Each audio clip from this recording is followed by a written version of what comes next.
So, you finally decided to start building your own computer. Awesome! But what next?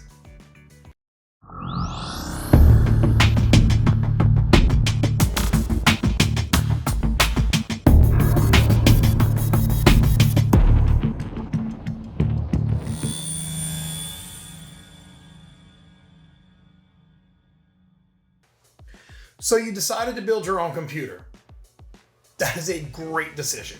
You're probably going to save hundreds, if not thousands of dollars over what you would if you bought a pre-built.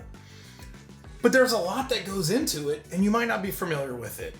This isn't going to be a real in-depth coverage. We're not going to go through each product fully. These aren't reviews for the individual products. These are just what I chose and why. So maybe if you're building a computer and you're not quite sure what you need to get, maybe this will help you out a little bit. And I actually have a few things that I think a lot of people overlook until the last minute, and it could make your build day go far smoother. First off, you're building a computer, right? I mean, what's the most important part of the computer? The actual CPU. For us, we went with one of the newer Ryzen 7950x. This processor is overkill for 99% of people, especially if you're just using your computer for gaming. Complete waste of money. I use mine for a lot of production stuff. I'll use it for work a lot.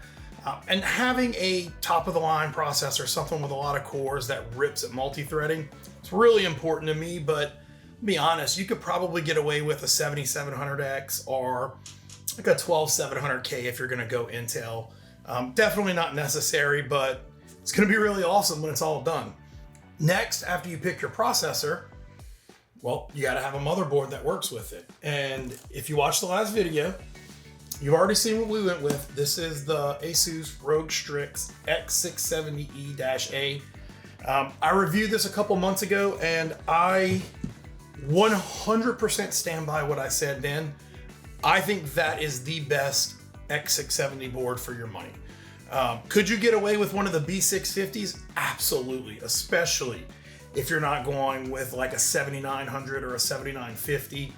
If you're going with a 7700, that's probably overkill. But man, it packs in a lot of features at a really good price point. So for me, the next step was picking a case. Once I had my motherboard and processor in place, I went with a mid-tower ATX case. One, it fits the motherboard that I selected. Two, I really like the design. And you want to make sure you get something with great cooling, great airflow. If you can't tell from the video, I'm not going to pick it up because it's heavy. This is the Lian 011 Dynamic Evo in white. So pretty much doing a white build with everything. This is going to really match the aesthetic of everything we're doing. So after case, I mean, there's so many different ways you can go, right? And this is where people start getting lost in the weeds. For me, my next step was a cooling solution. So there's two sides of that. You're going to need your fans, and you're going to need whatever type of cooler you go with, whether it's an AIO or whether it's an air cooler. The word on the street when these processors first came out is they were running hot. There's been a lot to come out lately on how to get those temperatures down. And we're going to be doing some of that too. Like once we have the system built, we're going to benchmark it, kind of show you guys eco mode and how that can really help with the temperatures, knock them down 20, 30 C. But when it was first coming out, word on the street was 95. That's what you're getting. So for cooling, I went with a 360 millimeter AIO. I ordered all this stuff right when a lot of this was launching, and there was some ambiguity on which coolers would work with AM5, which coolers wouldn't. One of the first ones that had announced compatibility was Deep Cool. So we actually went with the Deep Cool Castle 360. Now this is one that it's been around for a while, but this is actually their newest model of the Castle 360 from this year. It is AM5 compatible. And more importantly, one of my things that I love, it runs quieter, and it's got a customizable logo chip. And my wife's actually designing us a little logo to go in the middle of it. It's gonna look great when it's done. You see, this is also white to match the white build. It came with white fans, but we're not gonna be using these. So for fans, we're actually gonna go with the Lian SL120 Infinity fans. Now, this is just a 3-pack, but I actually have 2 more 3-packs and a single for a total of 10 fans. That's gonna be 3 for the radiator. We're gonna switch out the stock fans on the rad. We're gonna have 3 at the bottom pulling air in.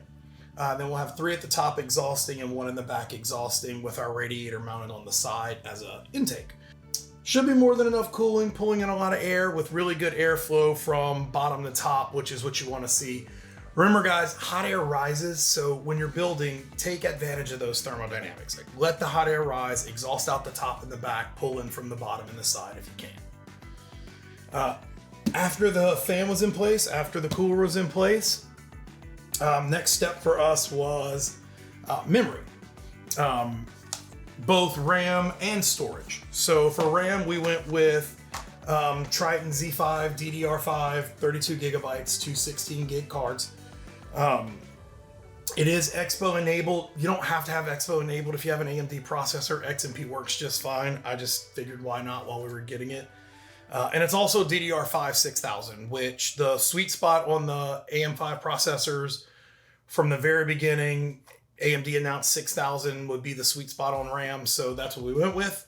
Again, system's not built. I can't test it, but there's a lot of benchmarks out there, and it looks like that's the case. Storage.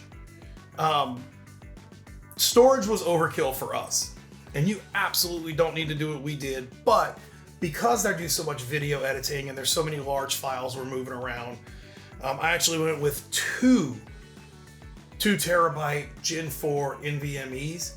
So there's the MSI Spatium M480, 7,000 megabyte read and write. And if you're getting something like this, if you're going with like a Gen 4 storage, Gen 5, which just came out, make sure your motherboard has compatible M.2 slots for it. So I have 2 Gen 5s and 2 Gen 4s, so we're gonna be perfectly fine. And if you're doing a newer build with like Ryzen 7000, like you're gonna have that. Now all the motherboards have that, but if you're using maybe a Zen 3 chip, like a 5800X 3D, which just went super cheap, you're gonna wanna make sure your motherboard is gonna work with the RAM that you get. Or sorry, the RAM. Make sure it's gonna work with the storage that you get. This is just one of those nice to haves for me. It's an internal USB hub. I hate wires. A lot of you hate wires. Cable management is huge deal for me. So much easier to just have one USB header connected and then everything running to the back. I actually don't have a lot that's going to connect to it right now. It's more for future proofing. The Lian, the Infinity fans, and I'm going to do an in-depth review on those later, but the Infinity fans actually all daisy chain together, and you end up with only like 2 or 3 wires connecting to a hub that connects to USB. So there's technically only one cable that's going to connect to the motherboard when it's all said and done. Really awesome, but I want to future-proof, may want to add things later. And finally, for the major components, the Big Daddy, hopefully I don't burn my house down, but I was able to snag a MSI Gaming Trio 4090. If you saw the short for the unboxing I did on it earlier, you probably already know that. I am ecstatic. I'm so looking forward to getting this computer built, getting this thing together and benchmarking that and seeing what it can do. Hopefully without burning my house down, because it's looking like NVIDIA maybe jumped the gun on switching to PCIe 5, but we'll see. One thing I did do to try and mitigate that factor is I went with a PCIe 5 power supply. It's MSI's MPG A1000. This is another one that just came in, so I'll be doing an unboxing on this and a little more in-depth review once the system is built. But this should allow me to use the native 16 pin, which until a couple of days ago seemed pretty safe, but apparently some of those are starting to melt too. So we'll see. Hoping I'm not burning my house down with all this stuff, but I don't know, right guys? I guess we'll just have to see how it goes. Finally, I want to talk to you guys about some things that I think maybe a lot of people would overlook on their first PC build. You know, not until it's almost too late. Now you're scrambling last minute trying to get this together, and it's good to go ahead and have it ready to go before you ever start assembling. That is this right here. So one, you have your installation media. So this is my Windows 11 Pro installation media ready to go. That way, as soon as I boot up this computer, I can get everything going, not have to scramble last minute. Learn that the hard way. The second is just a blank USB 2.0 flash drive. If your motherboard has a BIOS flashback, you can install BIOS updates before you ever boot your computer up.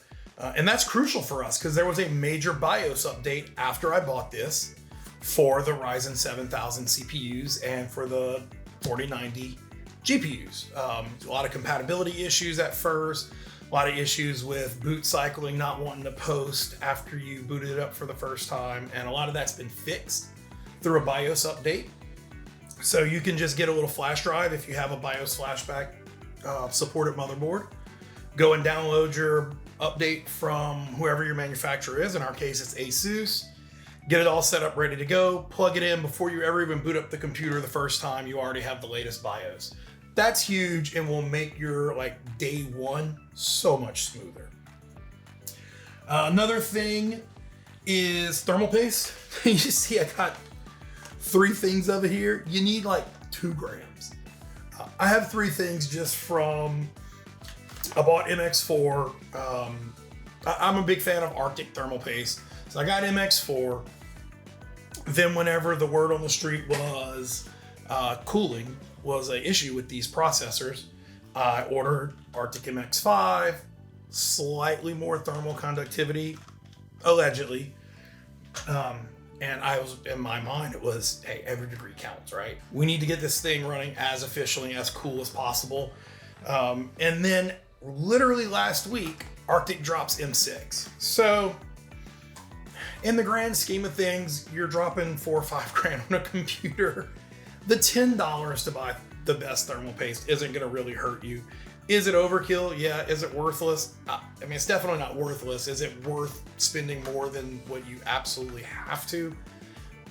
I don't know. I mean, there's a lot of tests out there that show really good thermal paste can make a couple of degrees difference in your CPU. So I'll definitely use the M6 and report back to you guys. Do I see a difference? Is it running lower than some other reviews I can find with maybe the Arctic MX5? I'm gonna be honest, I'm not gonna assemble with one, test it, disassemble, reassemble with 2. I'll find someone else that's done the comparison. But yeah, it's supposed to be better. It's allegedly 20% better than MX5, which was allegedly 10% better than MX4. So I don't know. We'll see how it goes. And finally, for me, the last thing, I said it in the beginning, I hate cables. I loathe seeing cables. There's some that you just can't get rid of, right? Like your GPU, it's got to get power. Your motherboard, it's got to get power. Your CPU's got to get power. So for those cables that I just couldn't avoid, I went with CableMod, and we got all custom cables for our PSU. So not sure how good it'll come up on camera so you can see. We were going with a white and purple design. So we have our motherboard, ATX 24 pin. My CPU is actually a dual 8-pin power. So I have the bridged dual 8-pin CPU. And this may or may not be the reason my house burns down. If you guys see me begging for stuff on side the street, you'll know why. But allegedly, the native 16 pins do much better than the adapters, and CableMod makes some of the best. I will get the right angle adapter from CableMod as soon as it comes out, but it's not ready yet, and I don't want to wait another 3 or 4 weeks on my build. But yeah, we went with a custom 16 pin